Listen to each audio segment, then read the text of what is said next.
Wednesday here on the North Shore Drive podcast from the Pittsburgh Post-Gazette. I'm your host, Chris Carter. We got Ray Fittipaldo on, and we got a lot to talk about because Justin Fields is the guy the Steelers are looking like they're preparing for to start against the Denver Broncos for a second straight game. The guy who was not slated as QB1 at the end of training camp looks like he might start for the Steelers. Is there a door open for Justin Fields to take back the QB1 spot, or take it? I guess he never had it. But we'll discuss that. If Troy Fautanu might actually play this week with Dan Moore Jr.'s injury, Terrell Edmunds, what does he do for the secondary? And what is going on at wide receiver behind George Pickens? All that here and more on the North Shore Drive podcast of the Pittsburgh Post-Gazette. Let's get into it. You are now listening to the North Shore Drive podcast, a show on all things Pittsburgh sports from the writers of the Pittsburgh Post-Gazette, hosted by Christopher Carter.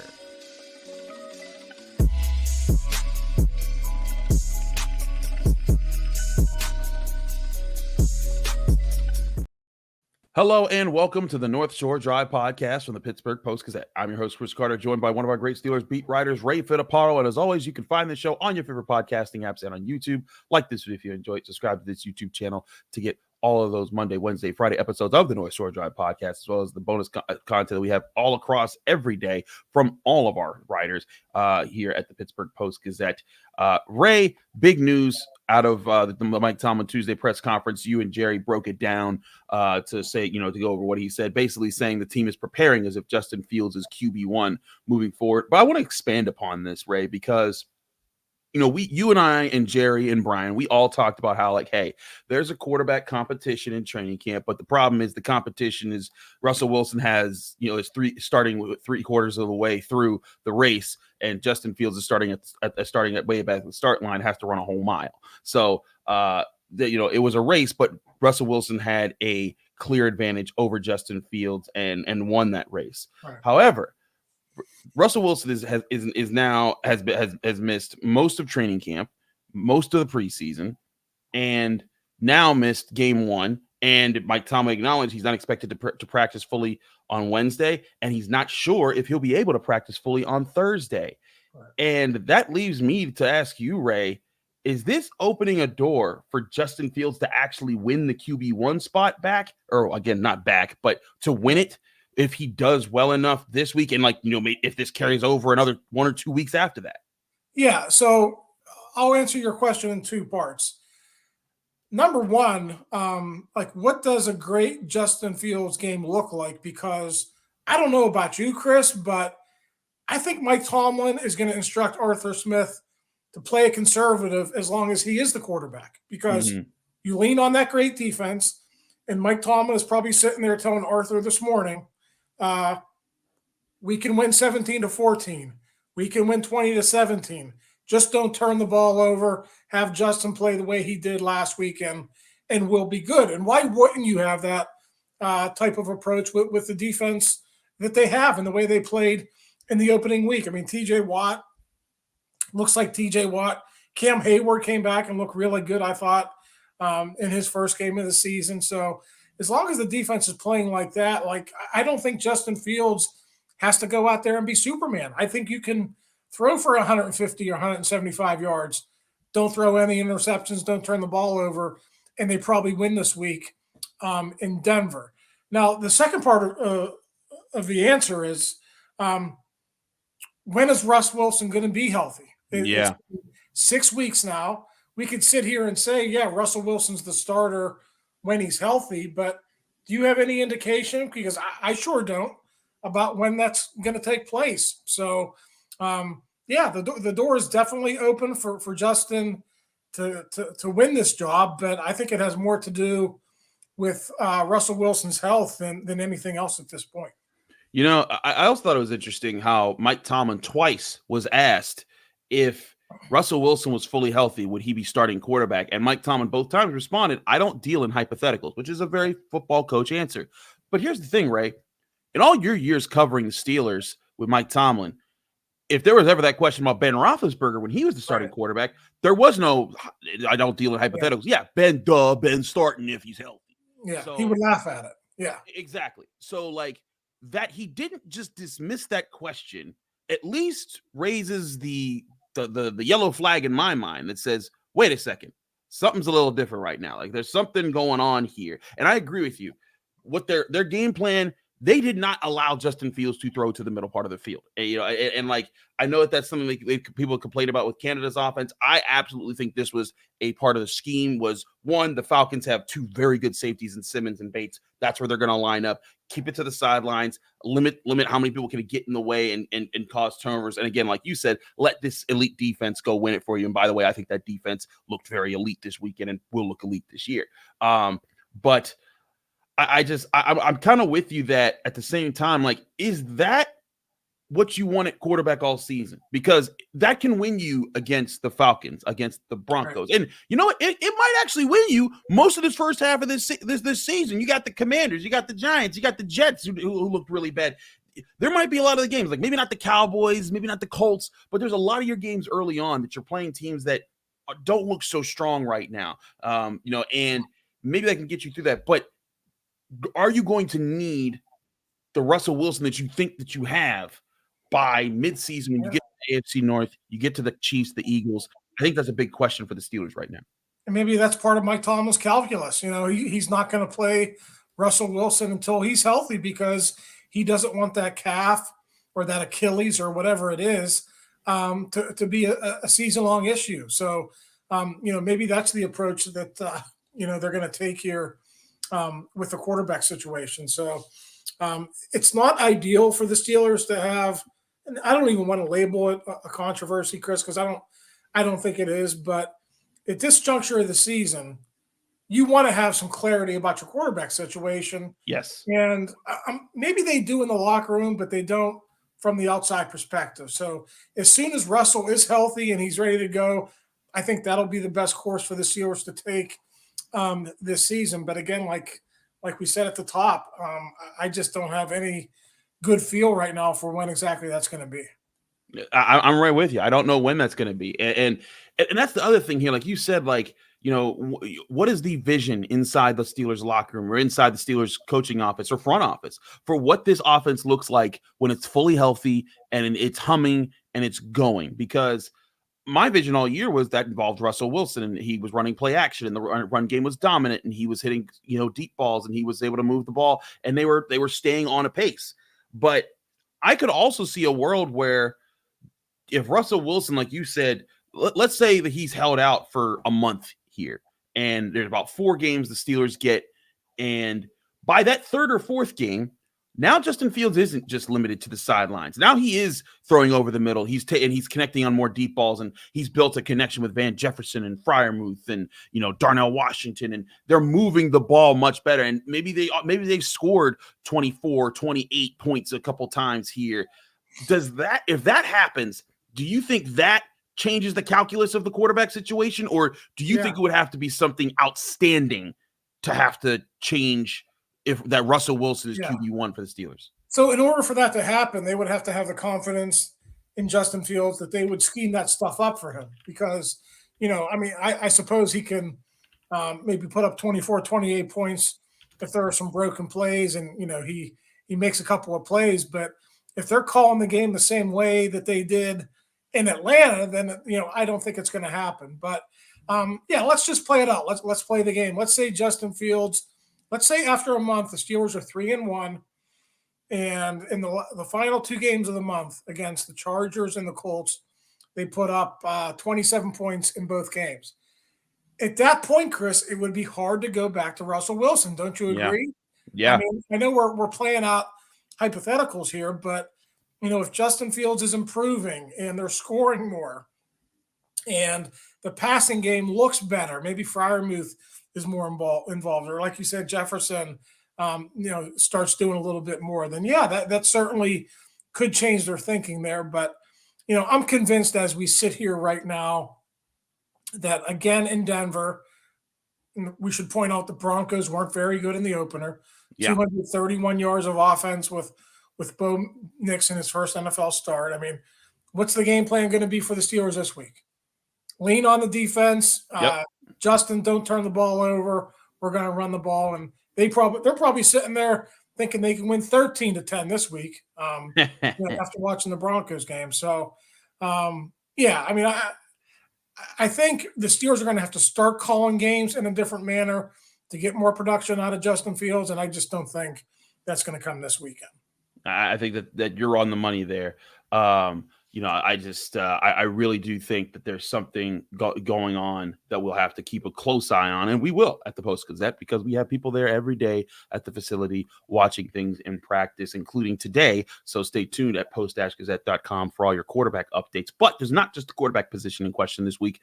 There's been some new additions. There's also players returning from injury and other players that are hurt, including the first-round pick, Troy Fautanu, who looks like he could be back, and Dan Moore Jr. could be hurt. We'll talk about that next here on the North Shore Drive podcast on the Pittsburgh Post-Gazette. But first, we want to give you a message from our sponsors at SmartSide. Between beauty and durability, making your neighbors jealous has never been easier. Introducing LP SmartSide Expert Finish Trim and Siding, now in brushed smooth texture.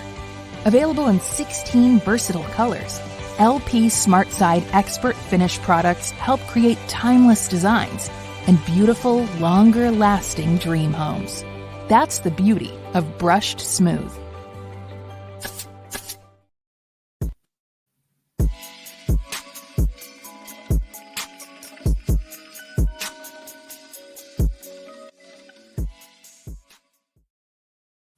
Back here on the North Shore Drive podcast from the Pittsburgh Post-Gazette, Chris Carter, Ray Fittipaldo. Ray, let's talk about the offensive tackle situation. Mike Tomlin acknowledged there was an ankle injury for Dan Moore Jr., and there's some questions about his availability to start this week. And of course, as we talked about last week, Troy Fautanu came back from injury, and he did dress for the game, and he did not play, but he could have if it was necessary. And so now you have your first round pick rookie, who, by the way, as we've reported here, was said to be the second best Steelers offensive lineman in training camp behind only Isaac Seumalo. And there might be a chance for him to be in the Steelers starting lineup this week if Dan Moore is hurt. Now, there's also the question, Ray, is that really what you want right now? Because Dan Moore Jr. is playing very well. He played well in the preseason, and I thought he had a very good game against the Falcons. Heck, even Pro Football Focus, who we know can be very low on the Steelers, ranked him as like the third best pass blocking tackle in football in week 1. And again, to take that with a grain of salt. But I do think that this is a question that to Steelers fans, maybe at the start of training camp, they were like, duh, put in Troy Fautanu. But if you look at how Dan Moore Jr. is playing, I don't know if that's an easy answer anymore.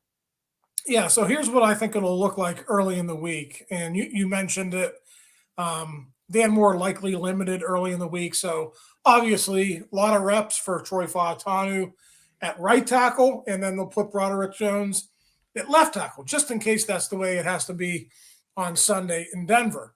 The interesting part of this discussion is, let's say we get to Friday, Dan Moore practices, and they say he's good to go. Let's say he's not even on the injury report, okay? Dan Moore is going to start at left tackle because, as you mentioned, he played really well, and he's been very solid here since training camp started.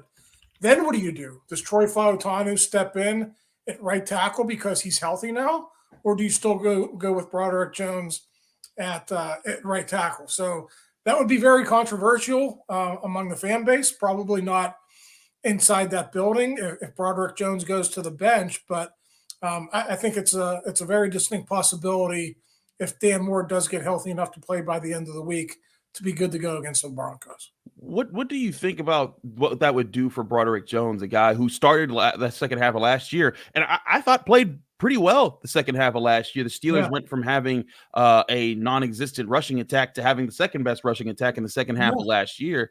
And Broderick Jones was a tie-in with that. But as you know, we've talked about on the show, he didn't have a good preseason. And I will not say that he had a bad game against the Falcons. I'm not going to say he had a very good one. I think that he had a decent one. And I think that he showed, hey, he's stepping in the right direction here. Yeah. But Ray, is that blasphemous to bench the second-year first-round pick guy who you think is the franchise guy? Yeah, I mean, the only thing is, Chris, they just turned around and drafted a guy at number 20 overall, and that guy is 24 years old. He's older than Broderick Jones. He's more polished from a technique standpoint than Broderick Jones. And you just, you got to play the best guys. If you feel like Troy Fautanu is one of your best guys, you got to get him in there. And Chris, believe me, this would be different if these injuries didn't occur when they did, because they could very easily have shifted Troy Fautanu inside and had him play guard if all of these other injuries took place at different junctures of training camp. So there is a timing element to this. I do feel like Broderick Jones is one of the best 5 Steelers offensive linemen right now because he's better than Spencer Anderson. But, you're just kind of caught in the middle here. When's Sayamalu going to come back? All that stuff that kind of just factors into, how much they want to expose a rookie to guard and tackle. So, I mean, that's a complicated and discussion for another day. But, yeah, I'm really interested to see what happens on Friday. If Dan Moore is cleared and he's ready to go, and if Troy Fautanu shows no ill effects from that MCL sprain, if that's the case, there could be a rather big headline on Friday afternoon.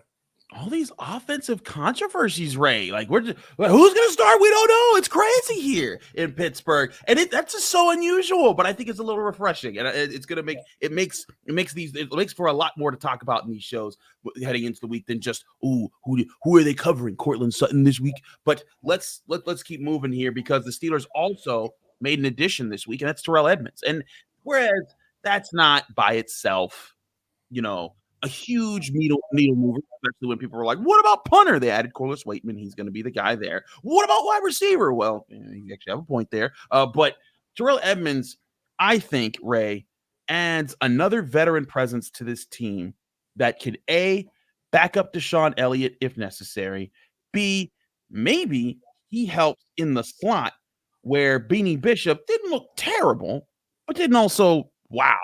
And there was the Kyle Pitts touchdown where everyone saw. I don't know what you, Ray. I didn't put that too harshly on Beanie because it looked like he was playing an underneath zone, and if he was more experienced, I probably would have felt, hey, there's no one here. Let me back up, get Kyle Pitts back there, and even then, with his size, he probably doesn't win that jump ball. But still, he could have. You could say a veteran presence with out there. What do you think is the presence that Terrell Edmunds adds to this team with them taking him off the practice squad?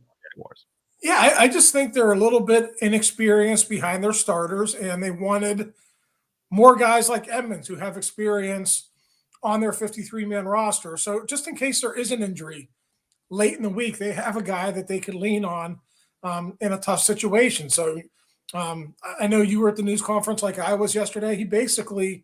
Mike Tomlin basically came out and said, hey, listen, this is a depth move. We don't really need Terrell Edmunds now, but there might be a point in the season when we do. So it just seems like they felt that Edmunds was better than a practice squad player. They plucked him off the Jaguars practice squad, and they're going to keep him on the 53 for as long as they can, just because they feel like it's nice depth to have in their defensive backfield. I think that's the answer there too, is the depth is important. But I also think it's a big strength for this defense that hasn't always been there. I think that we've seen years where, like in 2021, we saw how great the Steelers defense was when TJ Watt was just destroying everyone. But then we saw in 2022, as soon as he goes down, that defense went from the best of the NFL to meh. And this year, I think they have the starters to be at that level. I think that TJ Watt could be, like you were saying it. Like it's crazy to hear after week one, national media people being like, "Oh no, I think that he's the best player in the NFL." I was like, well, wait, where was this last year when he was leading the NFL in sacks for the 4th out of the last 5 years? But I think it's interesting to see that he's playing at that level. Highsmith is still playing at a high level. Cam Hayward looked sharp. Benton looked good. Larry Ogunjobi looked really good. Joey Porter Jr., they weren't getting anything on him. Dante Jackson had an interception. Deshaun Elliott had an interception. Minka Fitzpatrick was flying over the place. And behind them, you still have a guy like Corey Trice. You still have Peyton Wilson coming off the bench. You still got Montrevious Adams coming off the bench. You still got Nick Herbig coming off the bench, DeMonte KZ, and now you add Terrell Edmunds, where, again, you're not asking him to be a world breaker. You're just saying, hey, cover the guy, be in the spot. Which, if there's anybody out there that was not on the Steelers on a roster before Terrell Edmunds was signed that knows Terrell Austin's defense, I'd say Terrell Edmunds would be that top person. So to me, this is that depth move that helps solidify what could end up being the best defense in the NFL this year. Yeah, and again, like I said, they don't need him now, but who was the strong safety when Minkah Fitzpatrick was having all those all-pro seasons? Yeah. Terrell Edmunds. He did all the dirty work. Now, listen, Deshaun Elliott's the starter, but maybe they got something up their sleeve here where they're going to say, okay, maybe they're going to move Elliott around, and maybe Edmunds would go back to doing what he did all those other years when he was there. So it's nice to have options if you're Mike Tomlin and Terrell Austin. You got KZ back there as a backup. Miles Colbert is basically a special teams player. So they are definitely deeper at safety now than they were before the signing. Absolutely. I want to talk about the offense again, especially when it comes to the receiving component of the offense, wide receiver, tight end. Where are the Steelers there? We'll do that next here on the North Shore Drive podcast from the Pittsburgh Post-Gazette. Chris Carter, Ray Fittipaldo. But first, we'll remind you that this show is brought to you by Savinas, Kane, and Gallucci. They are your mesothelioma and asbestos lawyers with over 85 years of experience. Call them now for a free consultation. That's Savinas, Kane, and Gallucci. We're also brought to you by Moon Township Honda, where you can find them at their address, 5802 University Boulevard in Moon Township, Pennsylvania, or on their website at moonhonda.com. Here's a message from our friends at Moon Honda. To build the Honda CR-V Hybrid, we took everything you love about the CR-V and kicked it up a notch with greater power for a CR-V unlike any before. Adventure confidently with Honda, Car and Driver's most awarded brand in 10 Best history. The CR-V and CR-V Hybrid, part of the Honda line of rugged vehicles. Visit your local Honda dealer where new vehicles are arriving daily. Buy online or reserve from select Honda dealers.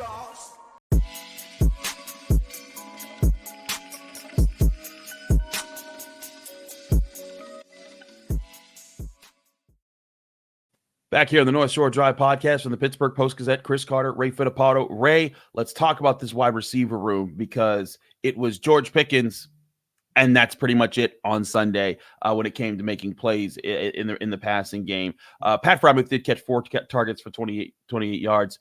We'll get to that in a second.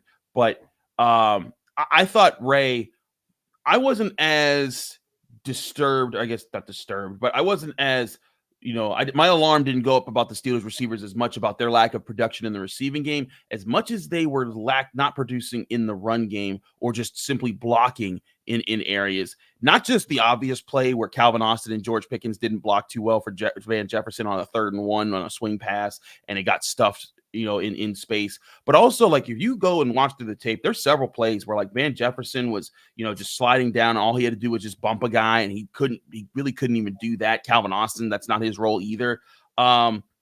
Is this wide receiver problem on the cusp of being a lot bigger for the Steelers, or is this something that you think it just kind of works itself out as this offense is figuring out its strengths? Well, I mean, everyone thought it was a problem when they dealt Deontay Johnson to the Panthers in March, and it's still a problem because it hasn't been addressed. Van Jefferson played a lot. I think he played close to 50 plays, produces 1 catch, and as you said, wasn't great in the run game as a blocker. And I think that's partly why you saw so many 3 and 4 tight end sets. I think they realize, you look at even what's behind Van. Scotty Miller and Calvin Austin are 5'8", 5'9", and they're like a $170, $180. They're not guys who are going to thrive as blockers in the running game. They're going to have very specific roles. And I think if you look at the snap counts, I want to say Scotty maybe played 17, 18 snaps. And I think Calvin Austin was right around the same thing. So they didn't even have much use for their number 3 and number 4 receivers. I don't expect that to change anytime soon. I think you're going to see a lot of George Pickens and a lot of Van Jefferson, and I think it's up to Van Jefferson. And again, that early pass from Justin Fields was not his fault. Yeah. Justin has to hit him. But you have to impact the game more than having 1 catch for 7 yards or whatever it was. So, I'm not going to sit here and tell you the pressure's on Van Jefferson or they're going to have to go out and make a trade. No, that's not the case. I mean, we all know Arthur Smith likes to utilize his tight ends. He's going to do that. But the bottom line is, Chris, you're not going to win many football games when your number 2 receiver has 1 catch for less than 10 yards. I mean, that's not a sustainable formula to win. Agreed. And maybe part of that is also the passing game itself and the quarterback itself, Justin Fields and Arthur Smith and opening things up and getting more opportunities. Because like you said, it also, like, if Justin Fields hits that pass to Van Jefferson, that drive stays alive. And, who knows what they do on that drive. And I think that's another thing that has to kind of be taken into account here. Justin Fields, one thing Mike Tomlin said that was also interesting was he was excited to be able to work with Justin Fields as a starter for like the whole week, because Steelers didn't know until maybe Friday that Justin Fields was probably going to be the guy. And even then, there were still questions going into Sunday.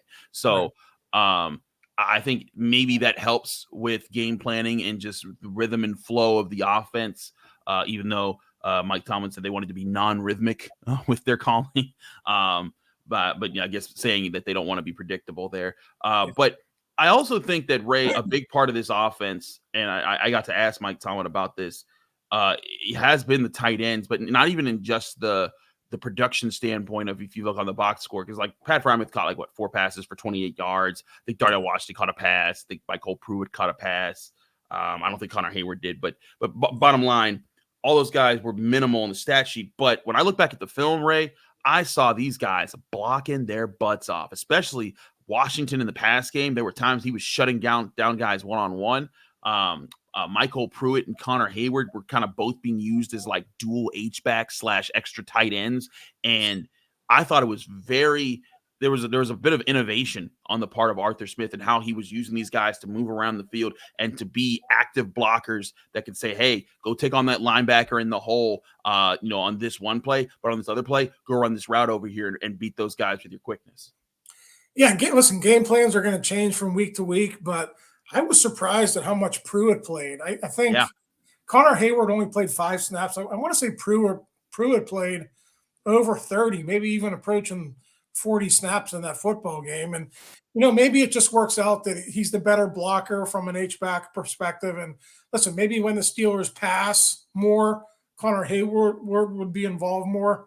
Pruitt's obviously the more experienced player. He's been around Arthur Smith a long time, so there is going to be that comfort level.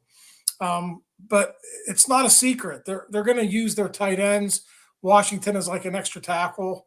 I didn't think the running game was spectacular, but I do think they wore down the Falcons as that game went on, and I think that's something that helped them win that football game. So I still think there's more to tap into in the running game, both from an offensive line perspective and the tight end perspective. But pretty decent start to get off to a road win and have the running game contribute over 100 yards. I thought that was definitely a positive.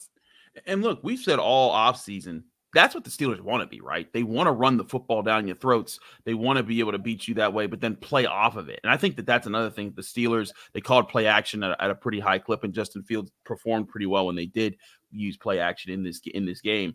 I think the big thing is they want to finish. Kind of like how in after the first 2 preseason games, they weren't everyone was panicking about the offense because they hadn't scored a touchdown, but you didn't sense panic from them. They were like, all right, let's just go prove it this week. And then the first drive of that 3rd preseason game, walked down the field, touchdown, and they're like, all right, can you shut up now? I think that's kind of the feeling the Steelers offense has right now about their 6 field goal performance, even with, the question of Russell Wilson, will he come back, even with everything else that's going on.